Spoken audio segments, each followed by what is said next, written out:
They came with certainty. That is the first detail I must record, because everything that followed only makes sense when you understand how absolute that certainty was. We did not arrive at Earth with caution. We did not arrive with fear.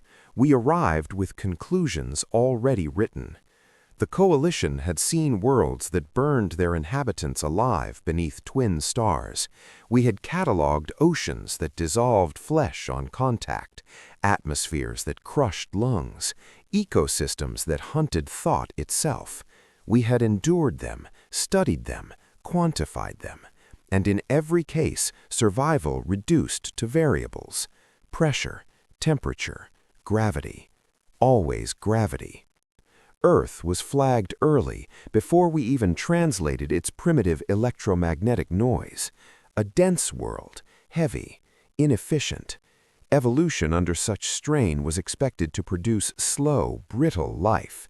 Predictable, containable, forgettable. I remember the moment we finalized the classification. Non-threat environment, the analysts concluded. I did not question it. None of us did. So we began the experiment. Not invasion, that would have been excessive. Observation was sufficient.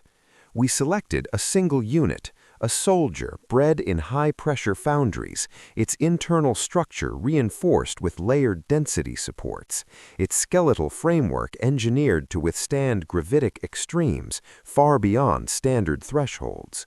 It was not our strongest. It did not need to be. It was more than enough.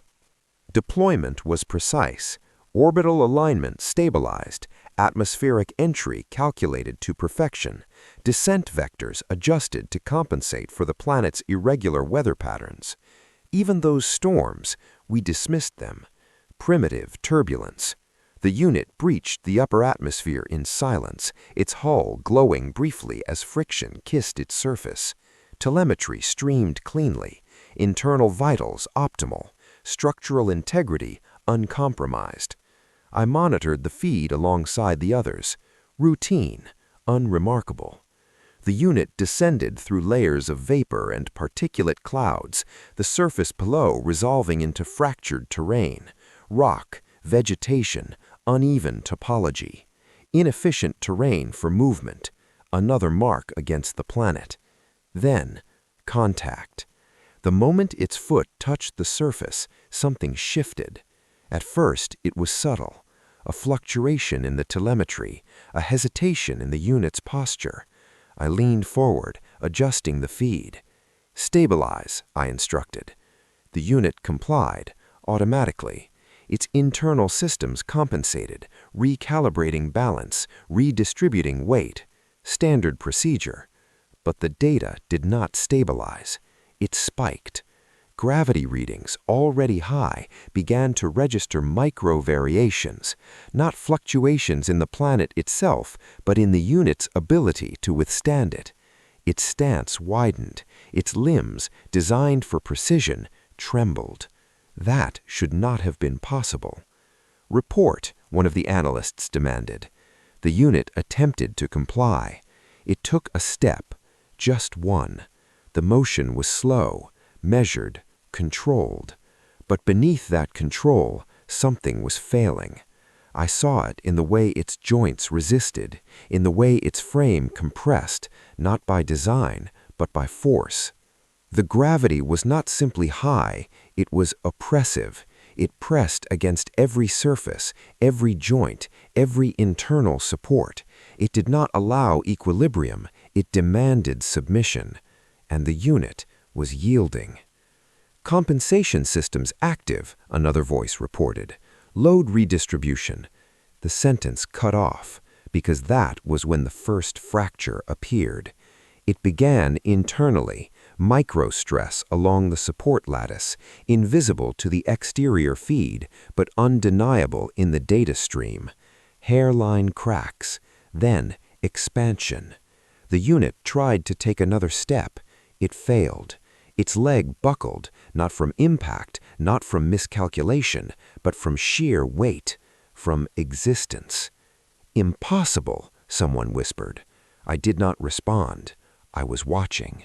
The unit's exoskeletal reinforcement, layered alloys designed to withstand battlefield artillery, began to deform, not melt, not shatter from impact, deform, as though the planet itself was closing a hand around it. The unit attempted to correct posture. It pushed upward. For a moment, a single defiant moment, it held, and then the sound. Even now, I cannot remove it from memory. A sharp, sudden crack that cut through the observation chamber.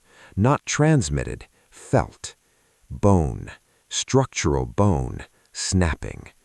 The unit collapsed, not dramatically, not violently. It simply gave way. Its frame folded inward as internal supports failed in sequence.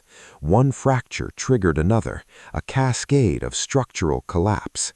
Its limbs struck the ground with dull finality. No resistance, no recovery. The feed stabilized, vitals plummeted, and then nothing. Silence filled the chamber. Not the silence of confusion, the silence of something unprecedented. No hostile entities detected, no external force applied, no weapon signatures, no environmental anomalies beyond baseline readings. Just gravity, just Earth. I remember looking around the chamber, expecting explanation. There was none.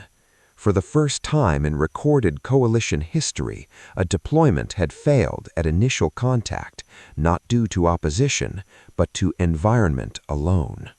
A planet had defeated us, effortlessly.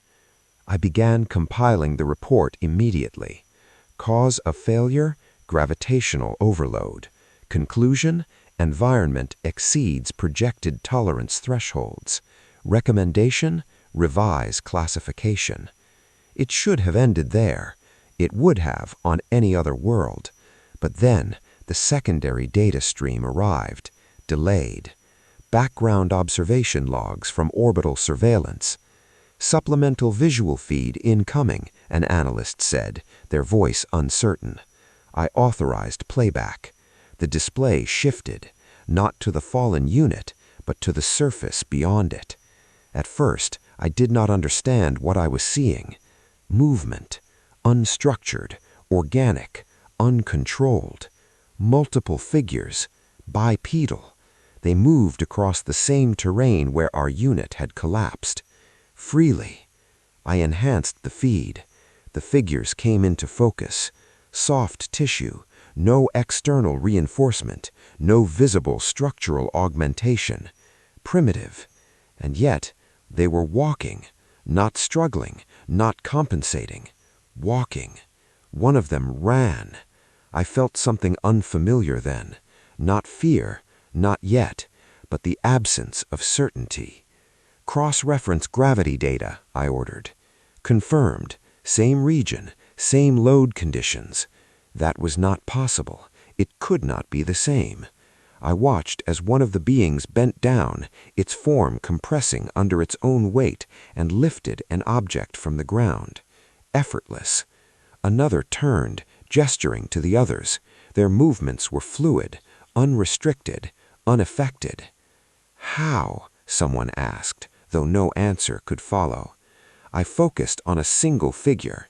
It paused, looked toward the horizon, toward the location of our fallen unit, and for a brief, immeasurable moment, it stood there, balanced, unaided, unbroken, under the same crushing force that had ruined our soldier. The data finalized in silence. Environmental threat level, extreme. Native species, present. Adaptation status, unknown. I completed the report, but I did not submit it, because the conclusion no longer fit the data. This was not a non-threat world. This was not an environment to be cataloged and dismissed. This was something else, something we had not accounted for. Because the planet had not merely destroyed our soldier, it had revealed something far worse, something that lived within it, something that moved under its weight as if it were nothing at all. I marked the file for reclassification, and for the first time since joining the coalition, I hesitated, because the next question was no longer about the planet. It was about them. And as the figures continued to move across the surface, unhindered, unbroken, unaware of the impossible force pressing against them, I realized we had made a critical error. We had tested Earth, but we had not yet tested what survived it. We assumed the data was corrupted. That was our first response. Not fear, not curiosity, denial. Because the alternative was unacceptable. I ordered a full diagnostic sweep of the observation systems, every sensor recalibrated, every relay cross-verified, orbital arrays synchronized against independent instruments. There could be no error. There had to be. Repeat the feed, I instructed.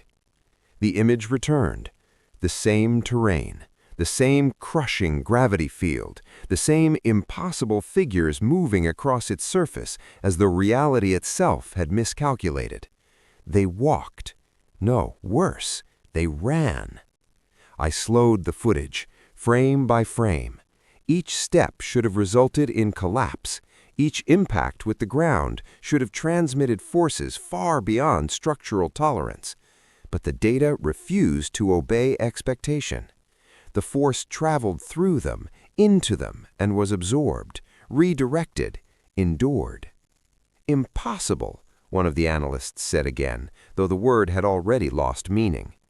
Run comparative models, I replied. They did. Human skeletal density was mapped against coalition standards, muscle fiber distribution analyzed, joint articulation simulated under load. Every equation returned the same conclusion: failure, immediate, catastrophic, certain.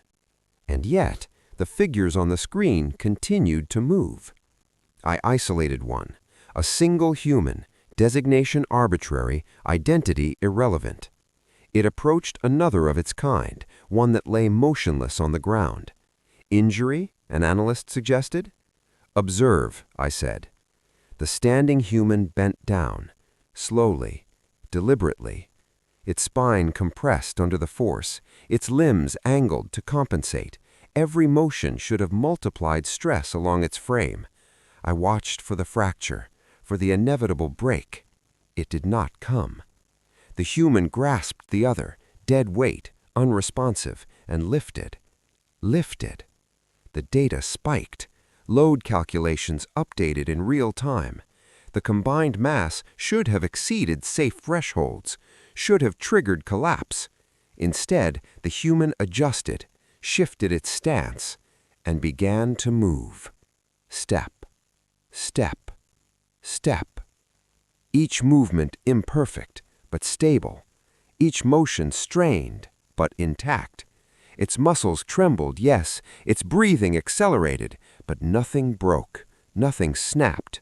It carried the weight across uneven terrain, navigating obstacles with a level of control that defied the projections scrolling beside the feed. How? Someone asked again. This time I answered. They are adapted.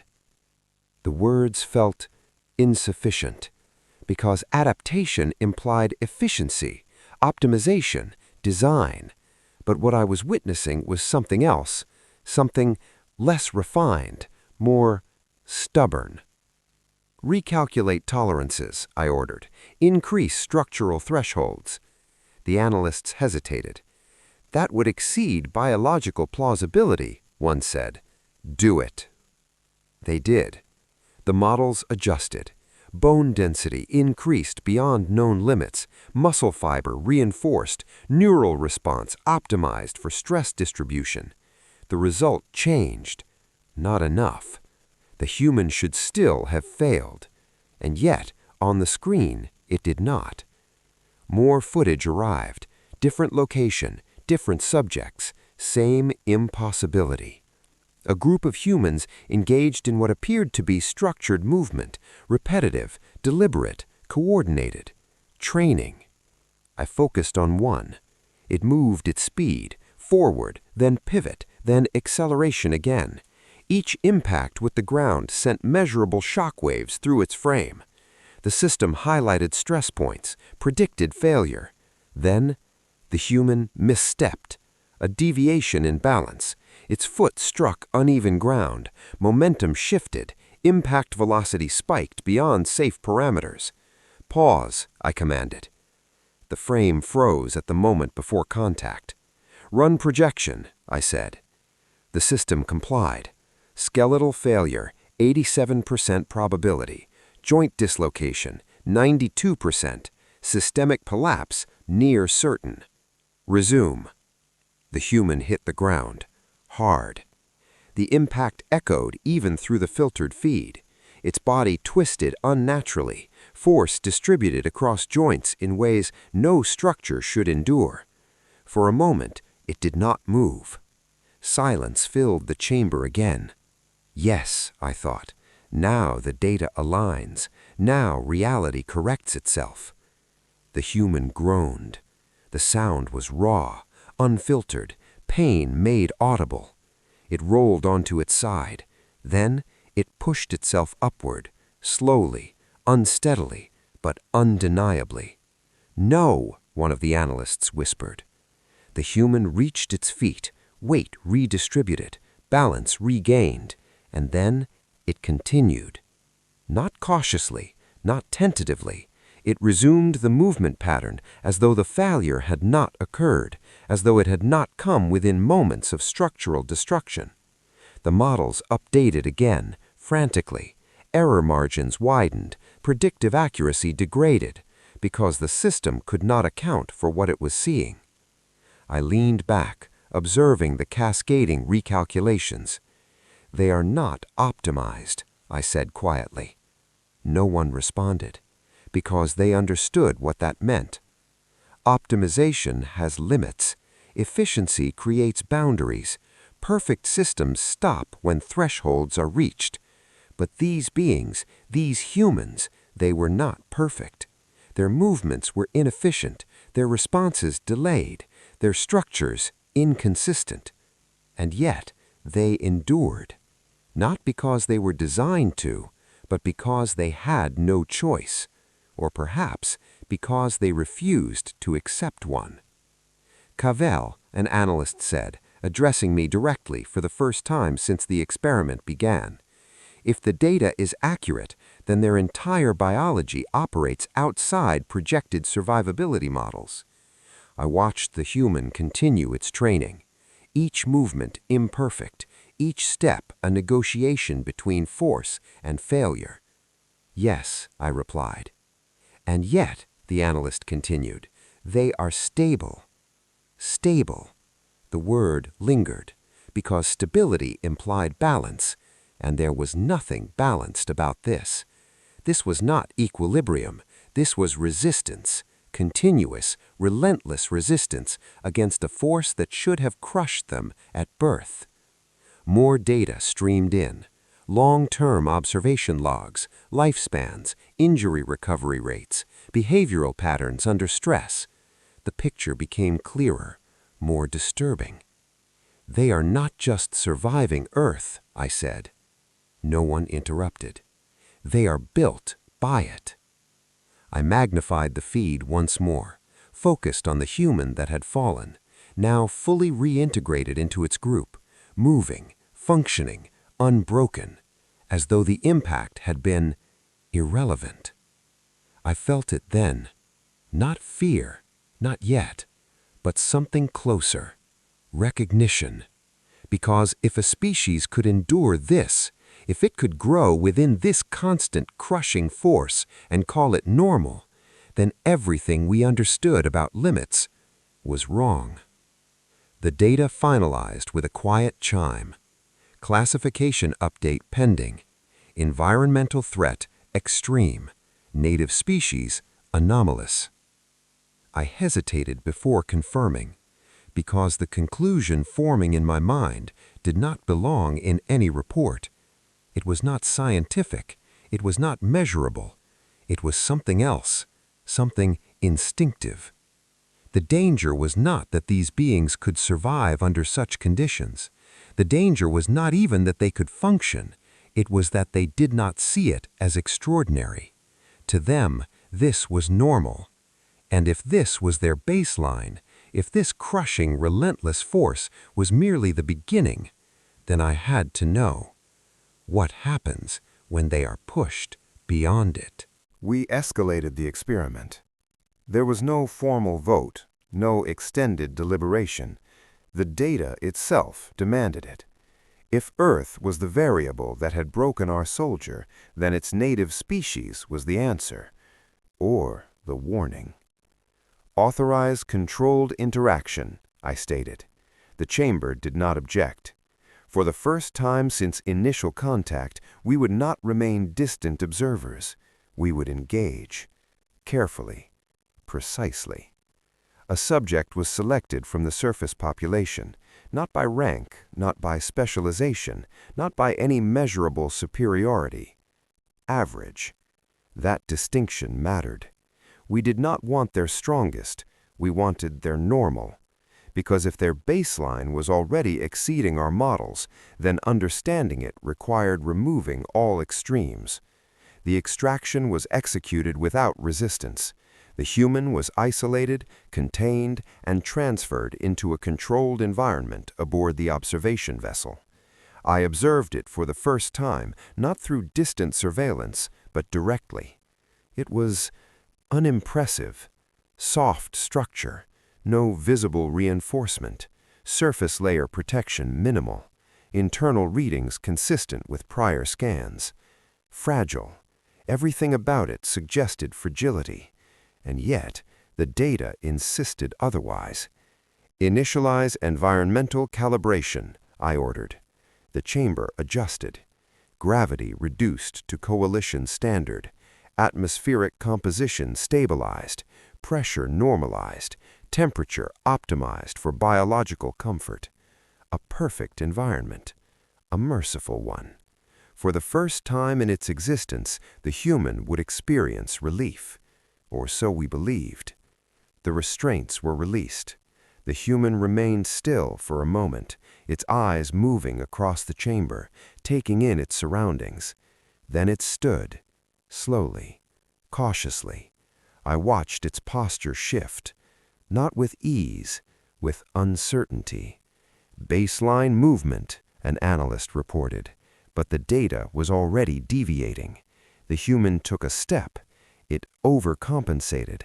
Its foot struck the ground with too much force, then corrected mid-motion as if expecting resistance that was no longer there.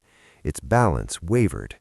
Adjusting, someone suggested, but the adjustment did not stabilize. It worsened. The human took another step. This time, its body leaned too far forward, its center of mass misaligned. It caught itself, but not cleanly. "What is happening?" an analyst asked. I did not answer. I was watching the data. Muscle output reduced, reaction time delayed, neurological response overcorrecting, then undercorrecting. The human was not improving. It was degrading. "Impossible," came the quiet response from behind me. Lower gravity should have enhanced performance, reduced strain, increased mobility, greater efficiency. That was the principle. That was the law. And yet, the human stumbled, not dramatically, but noticeably. It raised one of its limbs, flexing its digits as though testing its own strength. Then it spoke. The translation system processed the sound in real time. "This feels wrong." The chamber fell silent, not because of the words themselves, but because of the tone, confusion, discomfort, not relief. I stepped closer to the observation field. "Clarify," I said, though the human could not understand me. The analysts, however, understood the implication. "Subject expressing environmental dissatisfaction," one reported. "No," I replied quietly. "It is expressing misalignment." The human moved again, attempted a faster motion, perhaps instinctively. It failed. Its body did not respond with the precision we had observed on the surface. Its limbs moved too quickly, then too slowly. Timing disrupted, force misapplied. It stopped, stood still, as though trying to understand itself. This environment is optimal, one of the analysts insisted. All variables within ideal biological parameters. For us, I corrected. That distinction settled heavily in the chamber, because the data was now undeniable. We had not improved the human's condition. We had removed something essential. Run comparative analysis, I ordered. The system complied. Earth normal conditions versus current environment. Variable difference. Gravity. Only gravity. Everything else irrelevant. I felt the shift then, the first fracture in our understanding. Return the subject, I said. There was hesitation. We have not completed. We have, I interrupted, because the result was already clear. The human was not optimized for comfort. It was calibrated for resistance, and we had taken that resistance away. The transfer back to Earth conditions was immediate. The environment shifted. Gravity increased. Pressure restored. The invisible weight returned. The human reacted instantly, not with strain, with alignment. Its posture corrected. Its stance stabilized. The subtle imbalance vanished as though it had never existed. It moved.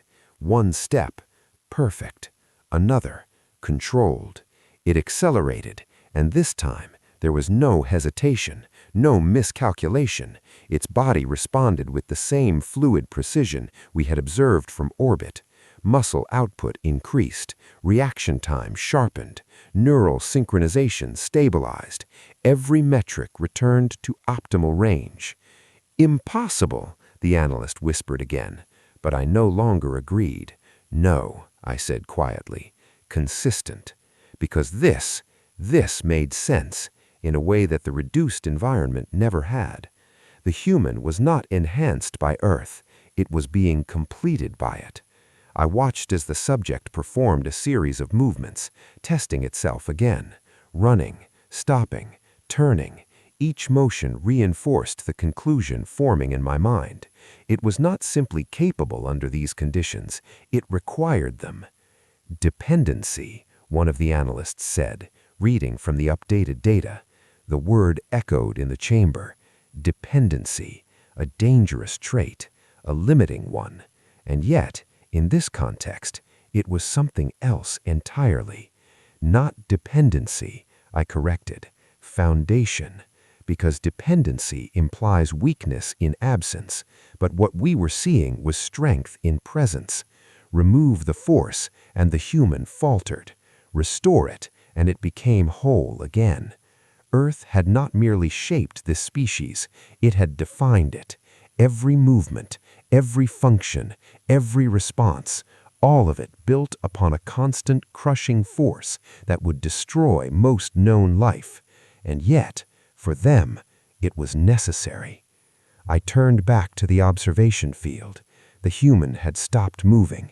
It stood there, breathing steadily, its body fully synchronized once more. Comfortable, not in ease, but in resistance. And in that moment, the final realization settled into place. This was not a species that survived harsh conditions. This was a species that required them, which meant if this was their baseline, if this constant, relentless force was what they considered normal, then we had been asking the wrong question from the beginning. It was never about whether humans could survive Earth. It was about what would happen when something forced them beyond it. We pushed further, not recklessly, not blindly, but with a precision that had defined the coalition for cycles beyond counting. Because now the question had changed. It was no longer whether humans could endure their world. We had seen that, measured it, failed against it. The question was something far more dangerous. Where did they stop? Initialize stress protocol, I ordered. No one objected, because this was the logical next step.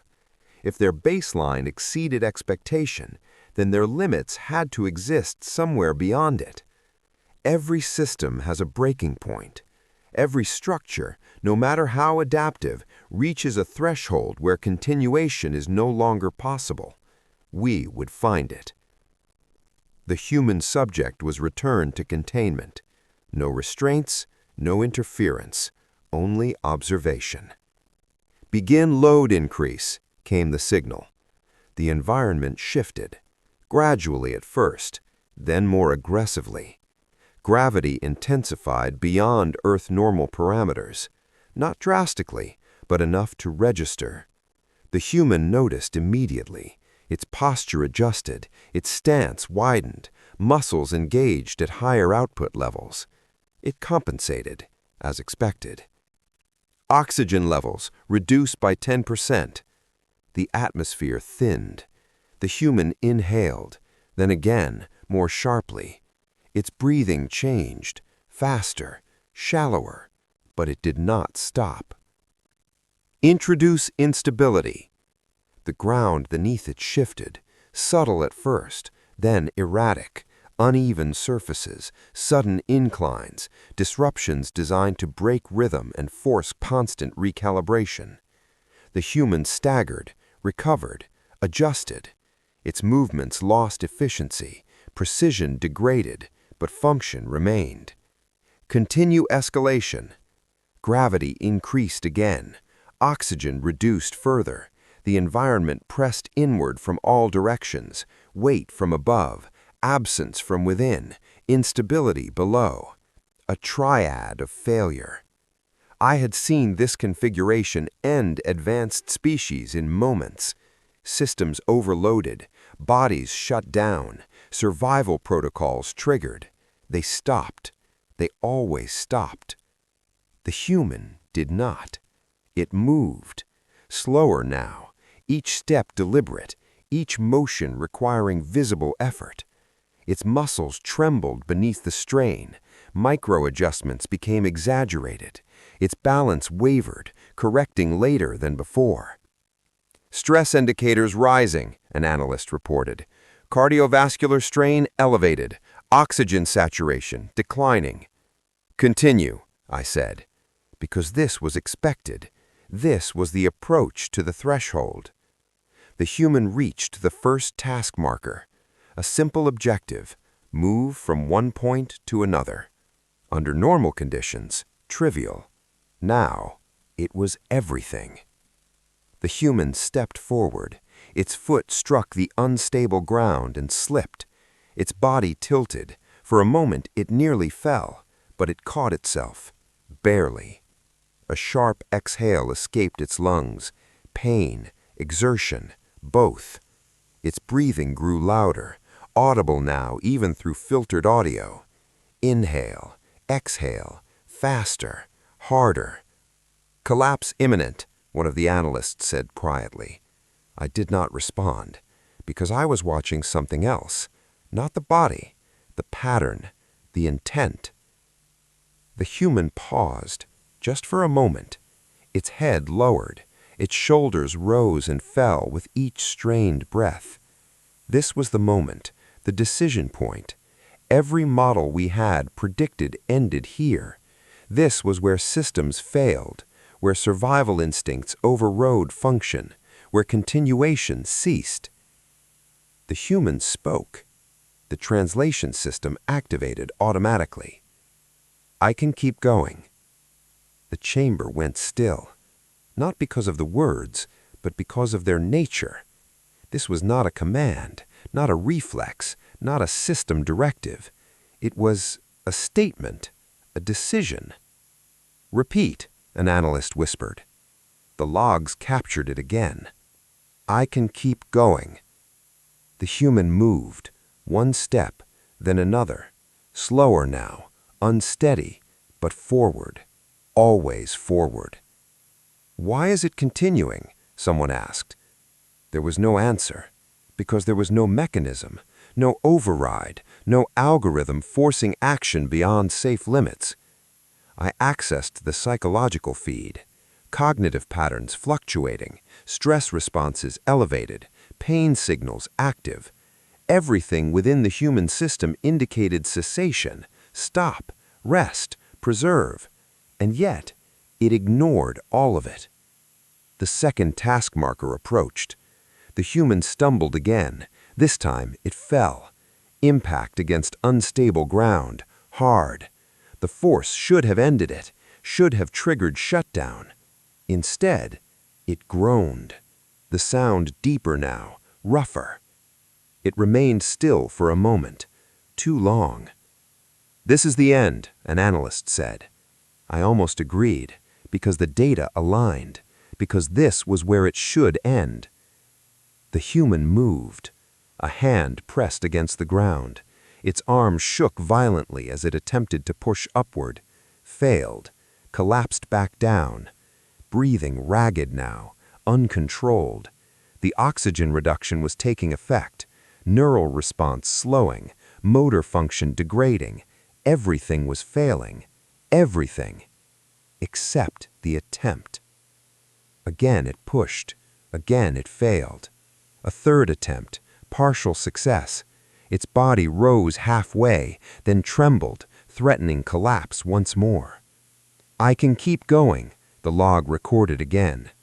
We watched, unable to intervene, unable to explain. The human reached its feet, barely. Its movements now fragmented, inefficient, unstable, but still moving. The second marker, it reached it, not cleanly, not efficiently, but undeniably. "Terminate test?" one of the analysts asked. I did not answer immediately, because I needed to see it, the limit, the true limit. "Continue," I said. The final phase initiated.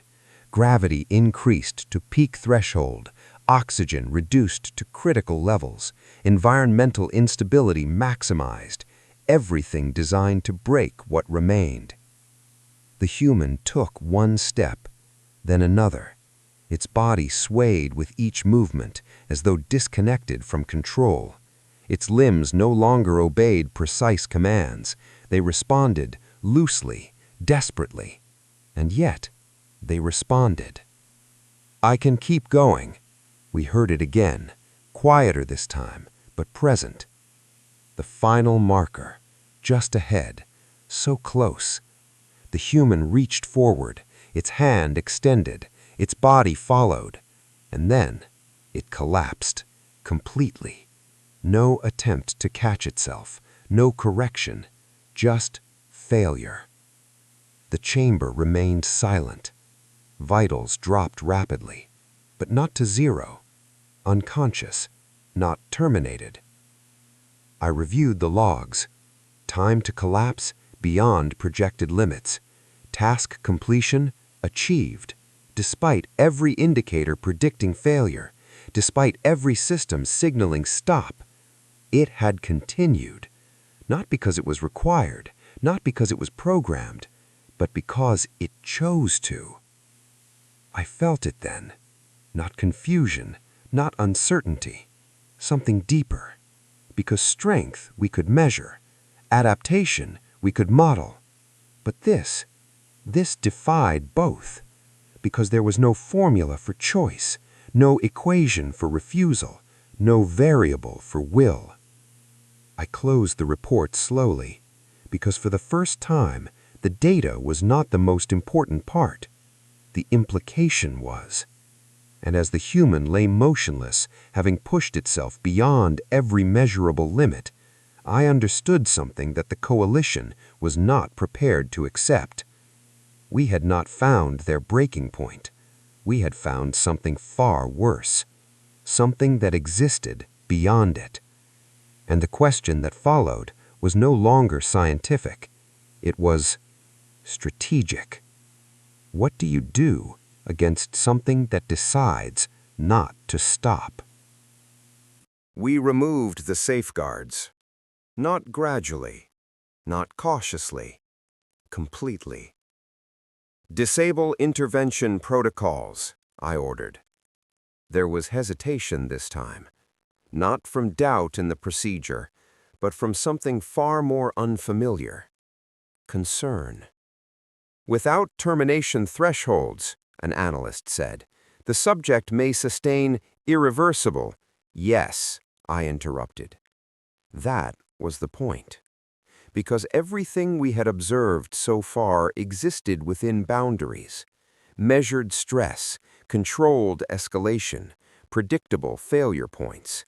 And yet, the human had already exceeded them. So we did what the coalition had never done before. We stopped protecting the subject, and we watched. The chamber dimmed as observation priority increased. Every sensor recalibrated for maximum data capture. No interruptions, no external influence, only truth. Begin. The environment shifted instantly. No gradual increase, no adaptation period. Full stress conditions applied at once. Gravity surged beyond previous thresholds.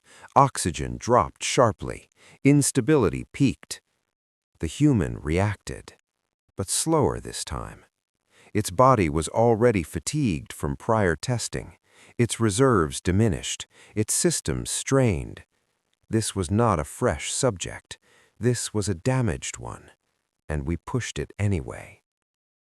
Its legs trembled the moment it stood, not from imbalance, from exhaustion, the kind that should have prevented motion entirely.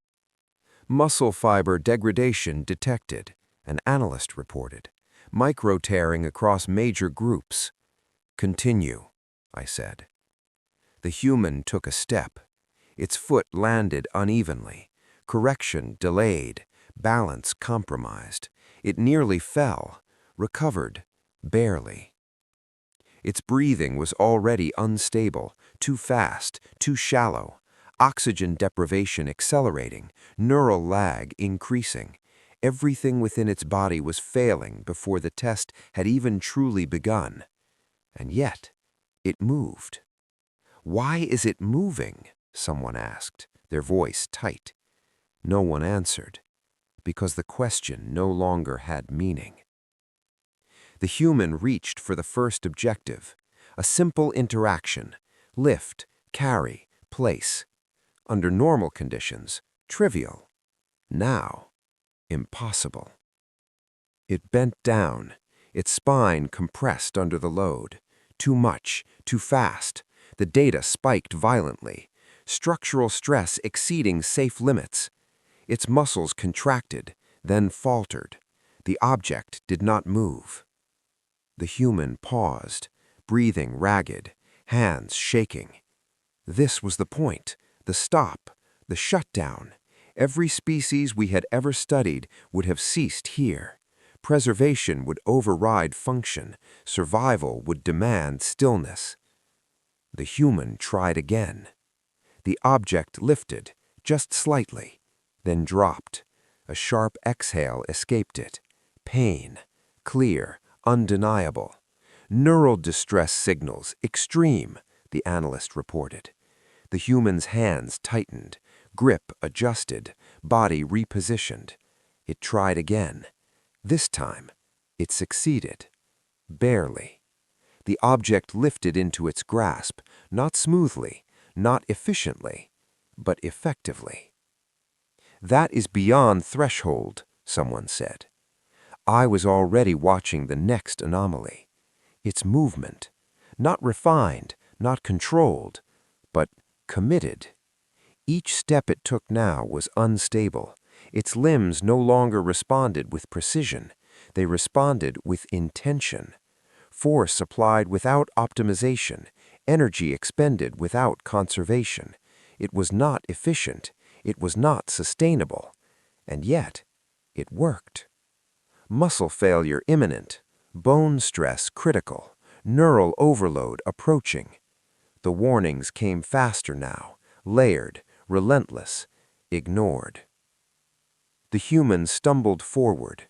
The object nearly slipped from its grasp. It tightened its hold, too tight. Strain increased, damage amplified. And still, It did not release. Why does it not stop? The same analyst asked again, quieter now. I answered, because it has not decided to. The words felt incomplete, but they were the closest approximation we had. The human reached for the placement point. Its arms shook violently now, uncontrolled. The object slipped, caught, lifted again with a sudden desperate surge of strength that the system could not explain. Energy output spike, source unknown. I knew the answer. It wasn't energy. It was refusal. The object was placed, not gently, not accurately, but placed. Task complete. The human did not stop. There was no new objective, no command, and yet it continued moving. Forward, one step, then another. Why? Someone whispered. Because there was no reason, no requirement, no directive. The human's body was breaking. We could see it clearly now. Microfractures forming along its skeletal structure, muscle fibers tearing under repeated strain, neural signals fragmenting, delayed, misfiring, unstable. Everything within it was degrading, and yet its actions continued, less precise, more desperate, but still effective. It reached for another object, missed, tried again, succeeded, dropped it, picked it up again, each motion worse than the last, each attempt more flawed, but never abandoned. This is not survival behavior, an analyst said. No, I replied. It is something else. Because survival seeks to preserve. This was willing to spend everything. The human's breathing became erratic, uncontrolled. Its movements slowed further. Then it fell, hard. The object slipped from its grasp and struck the ground. The human did not move immediately. This is termination, someone said. But the vitals, still active, barely. The human's hand twitched, then pressed against the ground. It tried to rise, failed, tried again, failed again. Every attempt weaker, every motion more fragmented, and yet the attempts continued. Stop the test, an analyst said suddenly. We have enough data.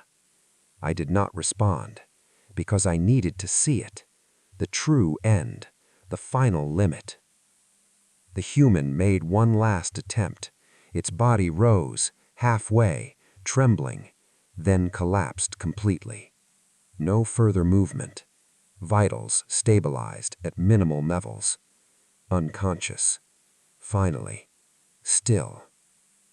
The chamber remained silent, not out of shock, but out of understanding, because what we had witnessed had no precedent. Medical analysis confirmed the damage: severe muscular tearing, structural stress beyond recovery thresholds, neural overload consistent with forced shutdown. By every model, by every system, the human should have ceased long before. And yet, the logs told a different story. Sustained activity, repeated attempts, function maintained far beyond projected limits, not safely, not efficiently, but undeniably.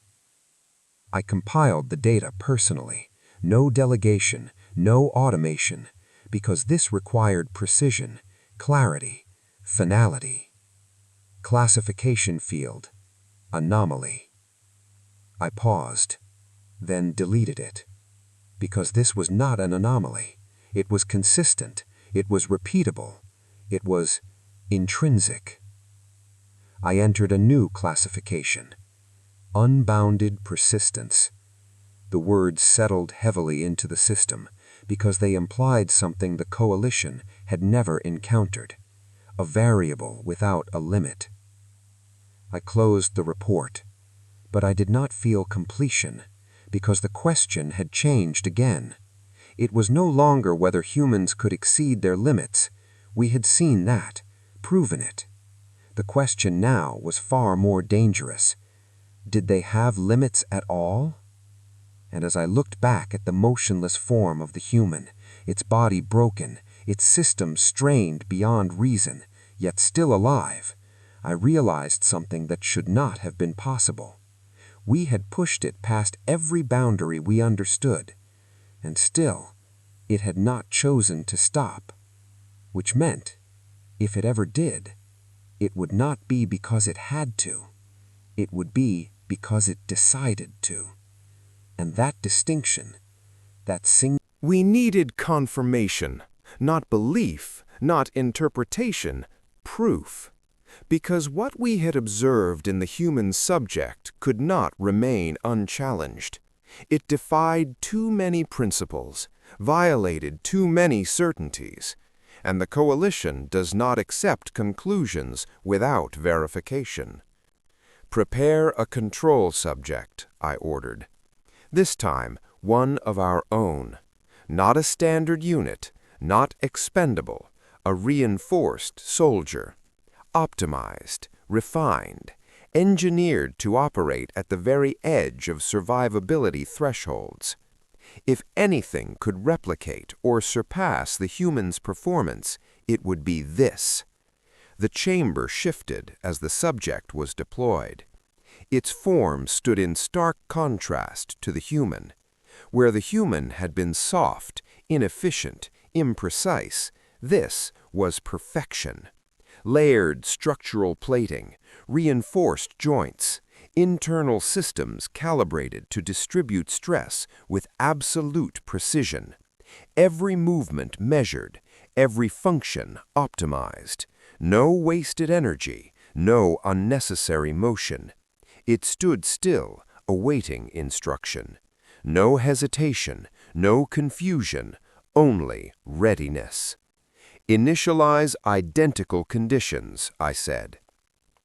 No variable altered, no adjustment made. The same environment that had broken the human and revealed it would now test the coalition itself.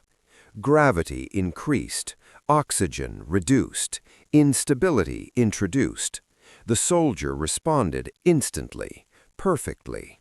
Its posture adjusted within microseconds, its balance recalibrated before instability could register as disruption. Baseline performance optimal, an analyst reported.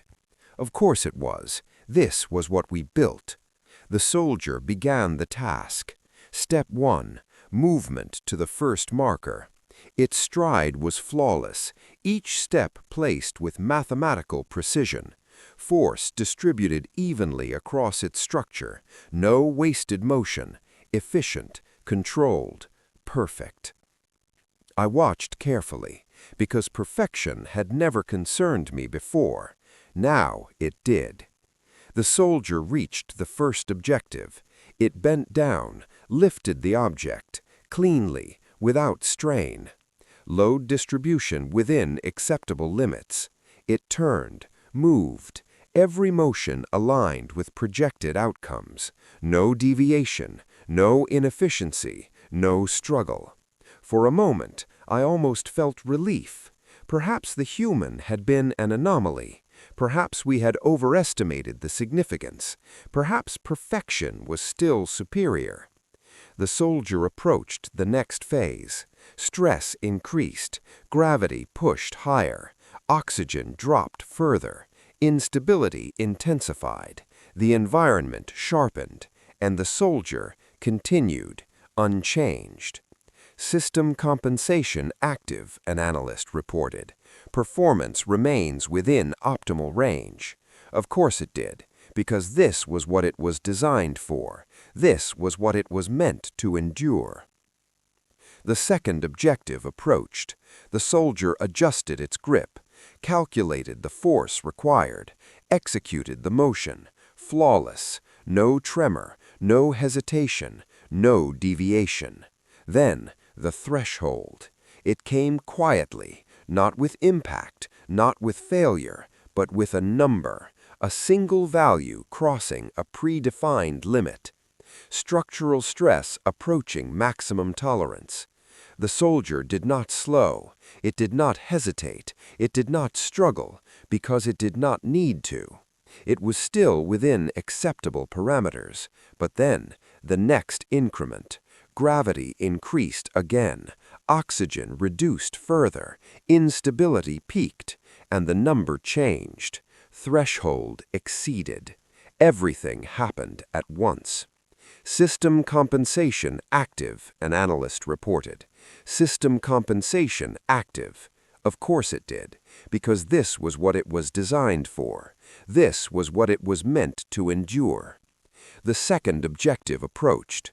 The soldier adjusted its grip, calculated the force required, executed the motion, flawless, no tremor, no hesitation, no deviation. Then, the threshold. It came quietly, not with impact, not with failure, but with a number, a single value crossing a predefined limit. Structural stress approaching maximum tolerance. The soldier did not slow, it did not hesitate, it did not struggle, because it did not need to.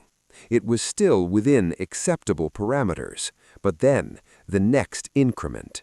Gravity increased again, oxygen reduced further, instability peaked, and the number changed. Threshold exceeded. Everything happened at once. System compensation active, an analyst reported. System compensation active. Of course it did, because this was what it was designed for. This was what it was meant to endure. The second objective approached. The soldier adjusted its grip, calculated the force required, executed the motion, flawless, no tremor, no hesitation, no deviation. Then, the threshold. It came quietly, not with impact, not with failure, but with a number, a single value crossing a predefined limit. Structural stress approaching maximum tolerance.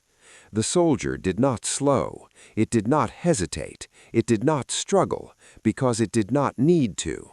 It was still within acceptable parameters, but then, the next increment. Gravity increased again, oxygen reduced further, instability peaked, and the number changed. Threshold exceeded. Everything happened at once.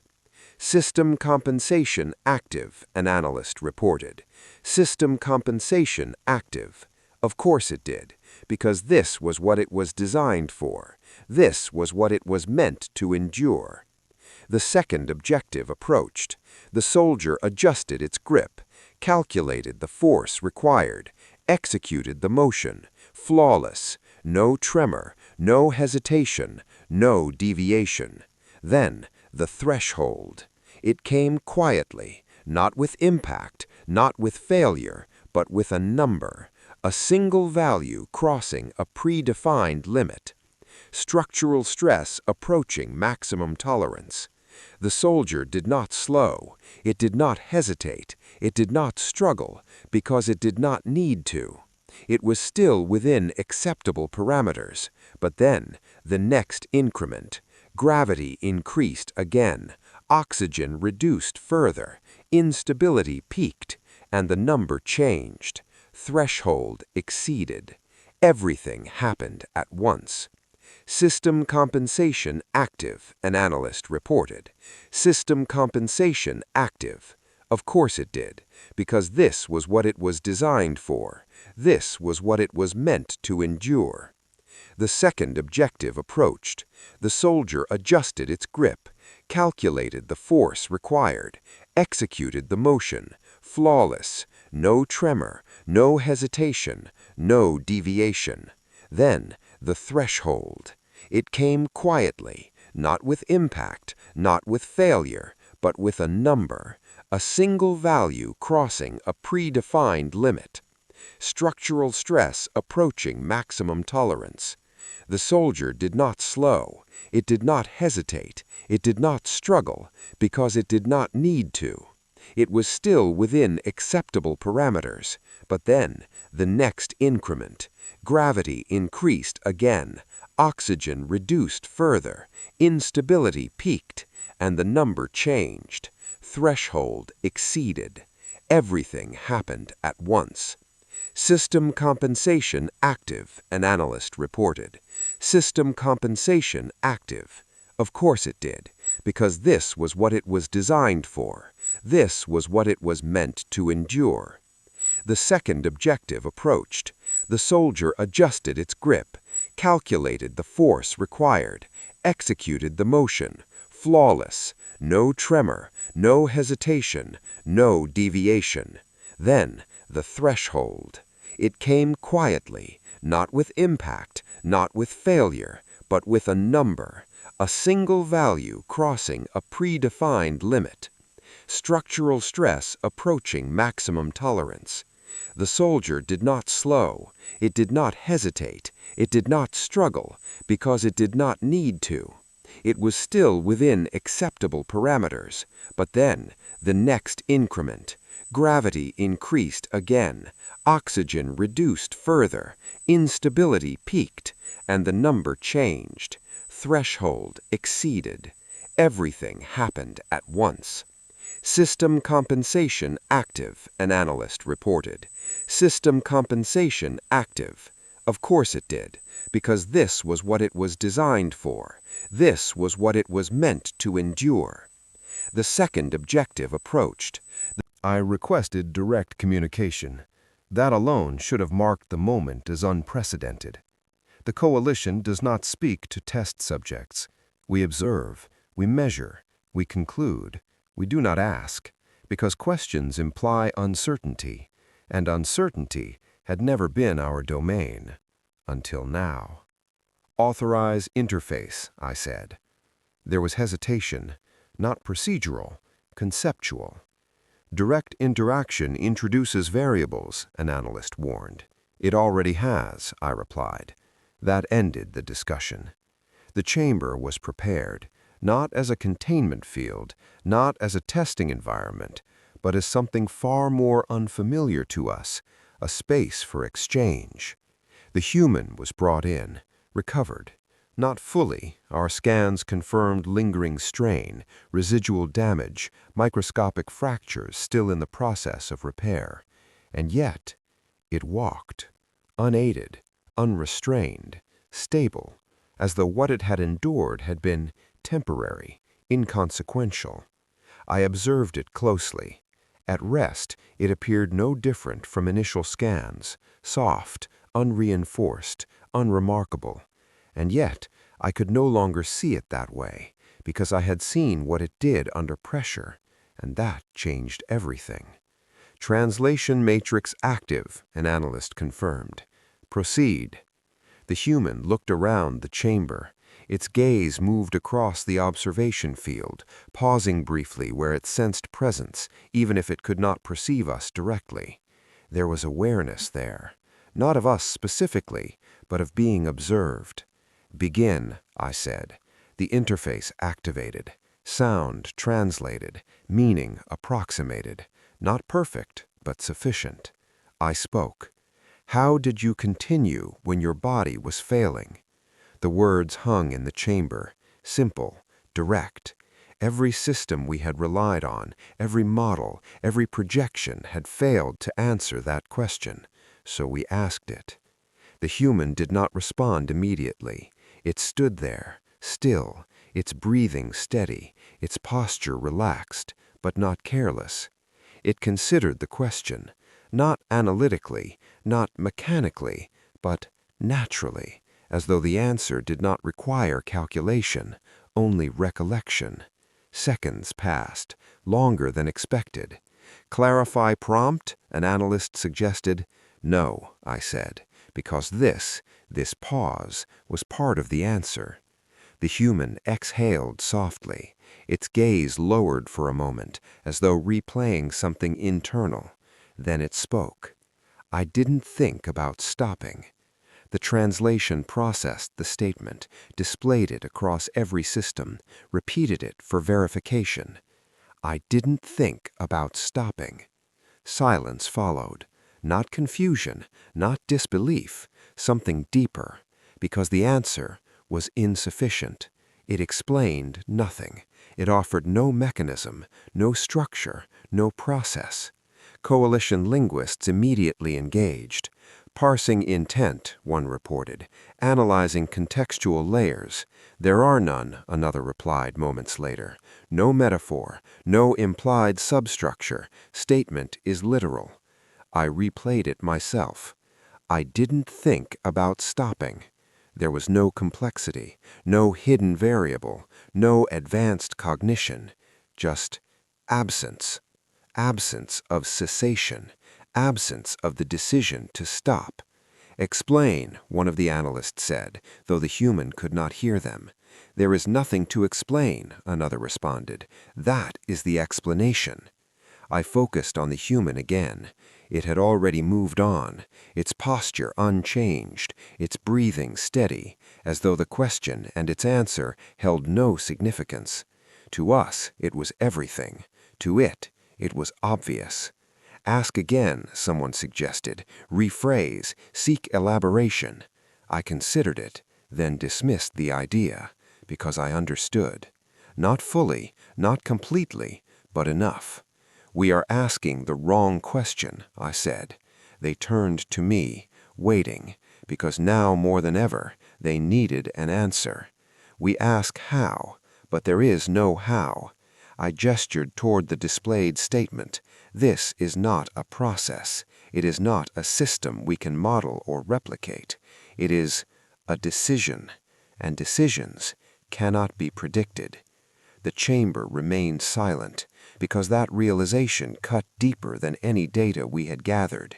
Everything the coalition understood was built on rules, inputs and outputs, cause and effect, limits defined by measurable constraints.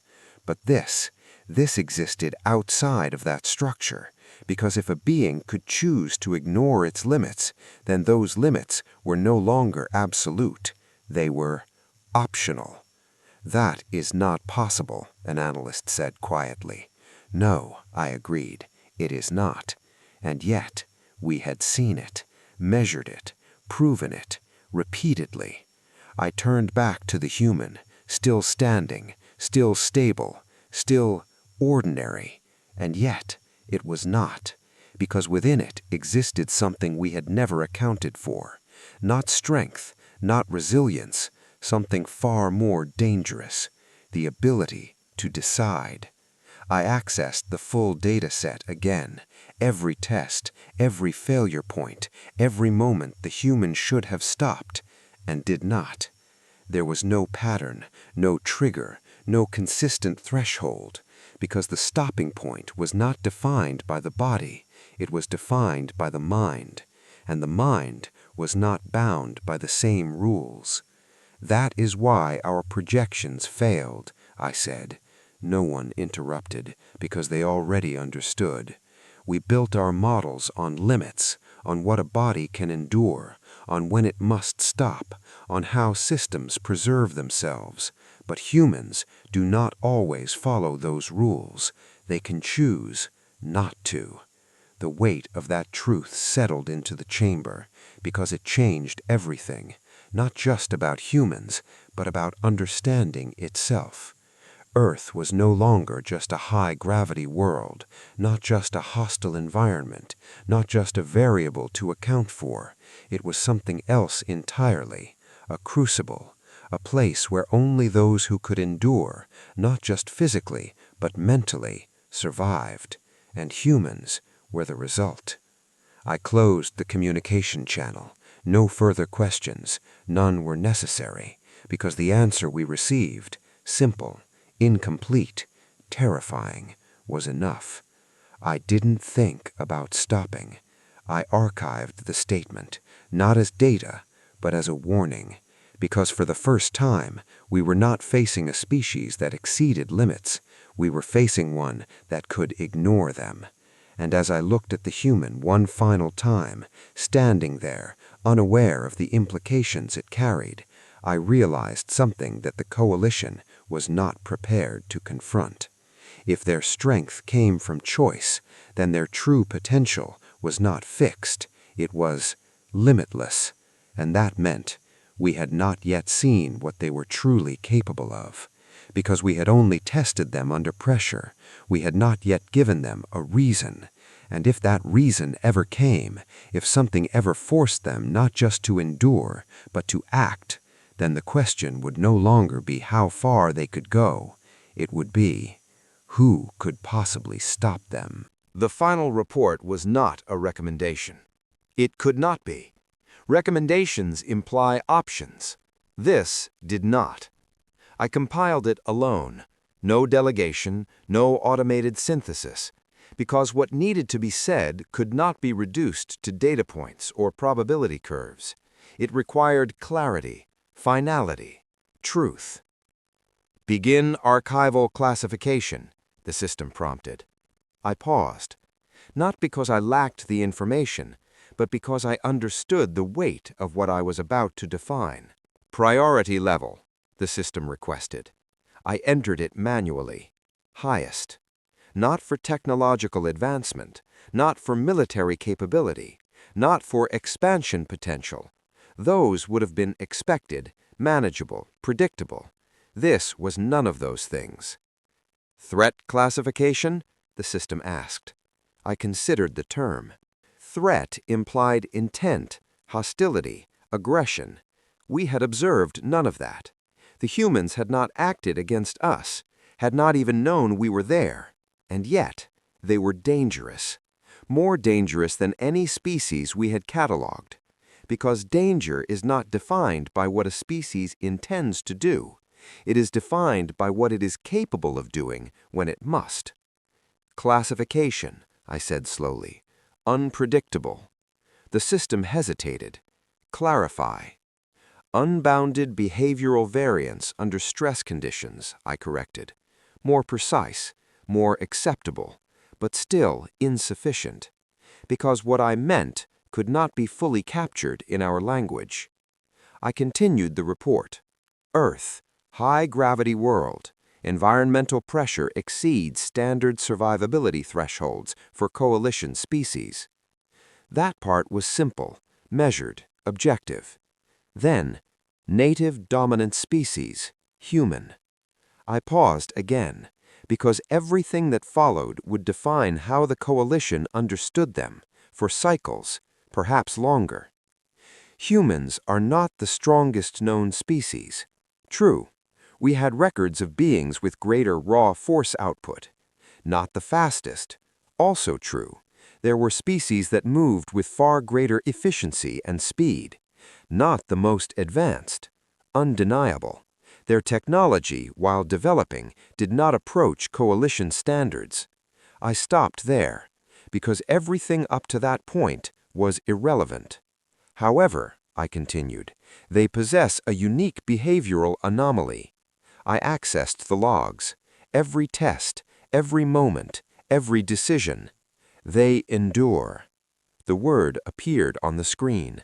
Simple, incomplete, but necessary. And more importantly, I hesitated, because this was the part that mattered. They choose to endure. The system processed the statement, flagged it. Non-quantifiable variable detected. Of course it did, because choice cannot be quantified, and yet it was the defining factor. I finalized the conclusion. Engagement protocol recommendation: do not initiate prolonged conflict. The chamber remained silent as the statement settled, because this was not a strategic suggestion, it was a warning. I expanded. Any species can be defeated. History confirmed it.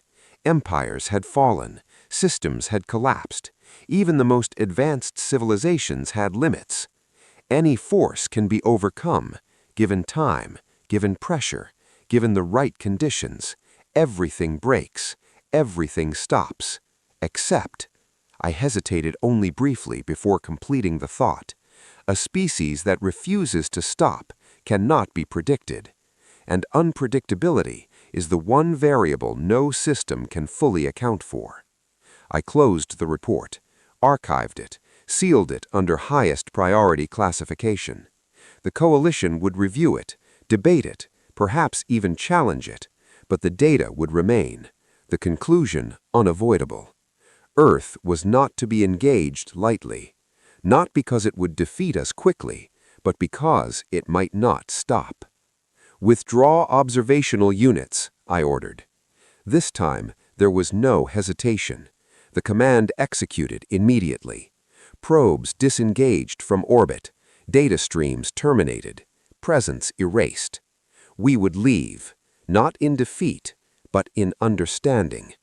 As the final feeds began to fade, one remained active. A surface recording, unremarkable at first, a human, alone, moving across uneven terrain. I almost dismissed it. Routine observation, irrelevant, but something held my attention. The human was injured, its movements uneven, one limb favored over the other, balance compromised, breathing labored. It walked a few steps, then stumbled, fell, hard. The impact echoed faintly through the feed. I watched, waiting, because I already knew the pattern. This was the end, the stopping point, the moment where continuation ceased. The human did not move. Seconds passed. Then, a shift. Its hand pressed against the ground. Its arm trembled under the strain. It pushed upward, failed, collapsed again. I felt something then. Not surprise, not confusion, recognition, because I had seen this before. Again it tried. Again it failed. Its breathing grew heavier, more strained, its body clearly beyond safe function. Every indicator, visible even without instrumentation, signaled cessation, stop, rest, end. The human moved again, slowly, painfully, but undeniably. It rose, not fully at first, halfway, shaking, unstable. Then, with a final uneven motion, it stood. The feed held on that image. The human swayed slightly, regaining balance, breathing hard, body damaged, energy depleted, and yet standing. Not because it was required. There was no task, no objective, no observer it was aware of. Not because it was optimal. Rest would have been more efficient, safer, logical, but because it could. The realization settled with absolute clarity. Earth had not created the perfect organism. Perfection stops. Perfection preserves. Perfection survives. Earth had created something else, something flawed, something inefficient, something that should not have worked, and yet did. Because it did not rely on perfection, it relied on something far more dangerous, the refusal to stop. The feed terminated. The chamber fell silent, and for the first time since this began, there were no further questions, no additional tests, no need for deeper analysis, because the conclusion was complete, not in data, not in models, but in understanding. I closed the archive, finalized the classification, and as the coalition turned its attention away from Earth, I knew this would not be forgotten, because we had not just discovered a species, we had discovered a principle, one that could not be measured, could not be contained, could not be predicted. If they chose to endure, they would, no matter the cost, no matter the damage, no matter the limit. And that made them something the coalition had never faced before. Not the strongest, not the fastest, not the most advanced, but something far more dangerous, something that once it began would never truly stop. And if that day ever came, if something ever gave them a reason to rise, to fight, to push beyond even what we had witnessed, then the outcome would not be determined by strength or speed or technology. It would be determined by a single, simple factor: who stops first? And as I reviewed the final image one last time, the human standing, broken but unyielding, I understood the answer. It would not be them.